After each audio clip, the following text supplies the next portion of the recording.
Hello guys, मैं तुम सबके लिए लेकर आ चुका हूँ डन द डन सीजन 2 का एपिसोड नंबर 7 और ये भी काफी ज्यादा मजेदार होने वाला है, तो इसे पूरा जरूर देखना। लेकिन गाइस उससे पहले बहुत इंपॉर्टेंट बात, जो भी वीडियो देख रहा अभी के अभी लाइक कर दो। मेरे एवरेज व्यू 400 से 500 के बीच में है, तो मैं चाहता हूँ कि 200 लाइक्स और कमेंट्स कर दो जिससे कि वो रीच कर जाए। तो अभी के अभी लाइक करो और फिर देखना स्टार्ट करो। अब शुरू करते हैं बिना किसी देरी के, लेट्स गेट स्टार्टेड। तो एपिसोड की शुरुआत में हम लोगों को देखने के लिए मिलता है कि ओकारू जो होता है वो आ चुका होता है मोमो अयासु के कैफे के अंदर। वहां पर वो बैठा रहता, उसको समझ ही नहीं आ रहा होता कि यहाँ पर हो क्या रहा है। और जो बाकी मोमो की फ्रेंड्स होती हैं वो मजे ले रही होती हैं। वो कह रही होती हैं कि ये किस तरीके की वेटरेस है, ये तो अच्छे से बात भी नहीं कर रही, काम भी नहीं कर रही है। और ओकारू को बड़ा ऑकवर्ड महसूस हो रहा था यहाँ पर। वो इधर उधर अपनी आंखें घुमा रहा होता है और मोमो को भी देख रहा होता है, क्योंकि मोमो उसे काफी ज्यादा अच्छी लग रही होती है। लेकिन जो मोमो की फ्रेंड्स होती है वो उसको टीस पे टीस कर रही होती है और कह रही होती है कि जल्दी बोलो कि ये अच्छी बन जाए, ये अच्छी बन जाए, तभी ये अच्छी लगेगी। और उसकी मैनेजर भी वहीं पे होती है और वो भी कह रही होती है कि मोमो थोड़ा सा अच्छे से काम करो बेटा। और वो भी मतलब ऐसे करवा रहे होते हैं। फिर वो कह रहे होते हैं कि ऐसा अच्छा नहीं लगेगा, चलो एक काम करो, सारे मिलकर दिल बनाओ। और सारे के सारे बंदे मिलकर दिल बनाते हैं, जिसमें मोमो को बहुत ज्यादा परेशान किया जा रहा होता है। फिर इधर से सीन बदलता हम लोगों को देखने के लिए मिलता है कि ये सारे के सारे कैफे से बाहर आ चुके होते हैं, जिसके अंदर जो मोमो होती है वो काफी ज्यादा गुस्सा कर रही होती है। तो वो कह रहे होते हैं कि कोई बात नहीं, हम तो जा रहे हैं अब। तो यहाँ पर वो मोमो को छोड़ देते हैं और यहाँ पर ओकारू को पकड़ के लेके जा रहे होते हैं। लेकिन ओकारू जो होता है वो कह रहा होता है कि नहीं रुको, मेरे को कुछ काम करना है। तो यहीं पर वो लोग उसे छोड़ के चले जाते हैं। फिर वो मोमो के पास आता है और पूछता है कि तुम्हारी शिफ्ट वैसे कितने बजे तक रहेगी। तो वो कहते हैं 10 बजे तक। तो कहता है अच्छा, तो मैं यहीं पे रुकूंगा तुम्हारे लिए, और हाँ मेरे को माफ़ कर देना, मेरे को काफ़ी बुरा लग रहा है तुम्हारे लिए। तो कह रहे थे कि अगर तुझे बुरा लग रहा है तो दोबारा कभी मत आइए यहाँ पर। तो कहते कि ठीक है, मैं जा रहा हूँ। अब वो यहाँ से चला जाता है। और यहाँ से चला जाता है, मोमो को भी बुरा लगता है। तो वो देखती है कि अभी तो 5:30 ही बजे हैं। तो यहाँ पर वो काम करना स्टार्ट कर देती है, जिसके अंदर हम लोगों को देखने के लिए मिलता है कि काफ़ी सारे कैफ़े में नए नए लोग आ रहे होते हैं। उनके साथ वो अच्छे से बात करना पड़ रहा है, उनको अच्छी अच्छी कॉफ़ी देनी पड़ रही है, उनके साथ दिल बनाना पड़ रहा है, फ़ोटो खिंचवाने पड़ रहे होते हैं। तो लगातार ऐसा करते करते अभी 6 बजे होते हैं और वो काफ़ी ज़्यादा थक चुकी होती है। और आखिर में हम लोगों को देखने के लिए मिलता है कि जब तक आखिरी टाइम आता है तब तक उसके मुंह के एक्सप्रेशन ही खत्म हो जाते हैं। सारे के सारे लोग उसकी तारीफ कर रहे होते हैं, तूने पहले दिन के हिसाब से काफ़ी अच्छा काम किया मोमो, अगली बार ज़रूर आना।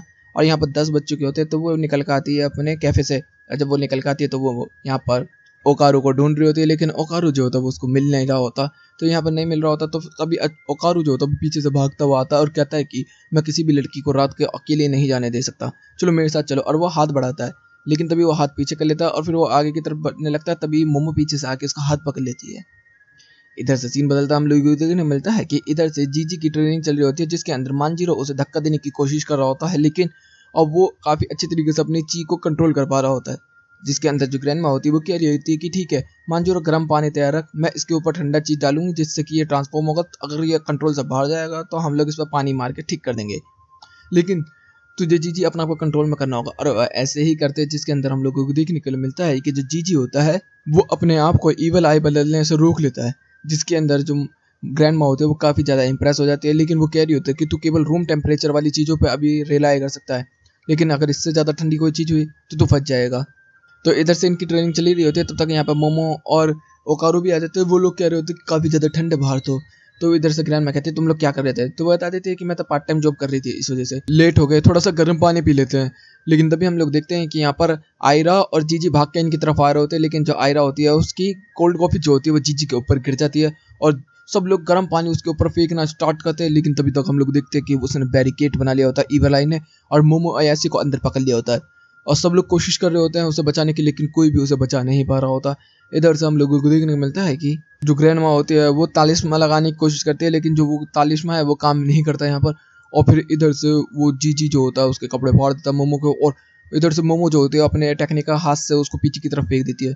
और वो उसके पास नहीं आ पा रहा होता, जिसकी वजह से वो जो बैरिकेड होता है उसको छोटा कर देता है और यहाँ पर उसका गला दबाना स्टार्ट कर देता है और दबा के मारने की कोशिश कर रहा होता है। तभी वो गर्म पानी जो होती है उसके मुंह के अंदर वो फेंक के मार देती है जीजी के ऊपर, जिससे कि जीजी नॉर्मल हो जाता है। इधर से जो जीजी होता है वो काफ़ी ज़्यादा शॉक में होता है, लेकिन तभी ओकारू आता है और जीजू को पीछे पे धक्का दे के मार देता पीछे की तरफ। और इधर से ग्रैंड माँ कह रही होती है कि तू टेंशन मत ले, ये तेरी गलती नहीं थी। इधर से जीजू को काफ़ी बुरा लग रहा होता है और ग्रैंड माँ भी घायल हो चुकी होती है। वो देख रहा होता है कि मोमो के साथ क्या हुआ है। इधर से सीन बदलता हम लोगों को देखने के लिए मिलता है कि जो आयरा होती है वो मोमो से माफ़ी मांग रही होती है कि मेरी वजह से ये सब हुआ और तेरी ड्रेस भी फट गई। वो कहती है कोई बात नहीं, चल तू इतनी टेंशन मत ले इस चीज़ की, सो जा तू आराम से। दूसरी तरफ हम लोग देखते हैं कि जीजी और ओकारू भी बातें नहीं कर रहे होते, जिसके अंदर ओकारू कह रहा होता है कि मुझे ताकतवर बनना होगा।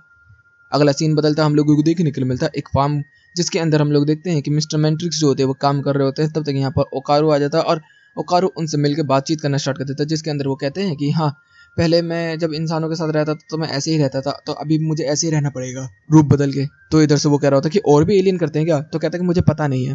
तो कहते हैं कि अच्छा, वैसे मैं यहाँ पर इसलिए आया हूँ, तो क्या मुझे चेला बना लो? वो कहते हैं क्यों? कि मुझे पंच मारना सिखाओ। तो कहता है कि नहीं, लड़ाई झगड़ा बुरी बात है, मैं तुझे नहीं सिखाऊंगा।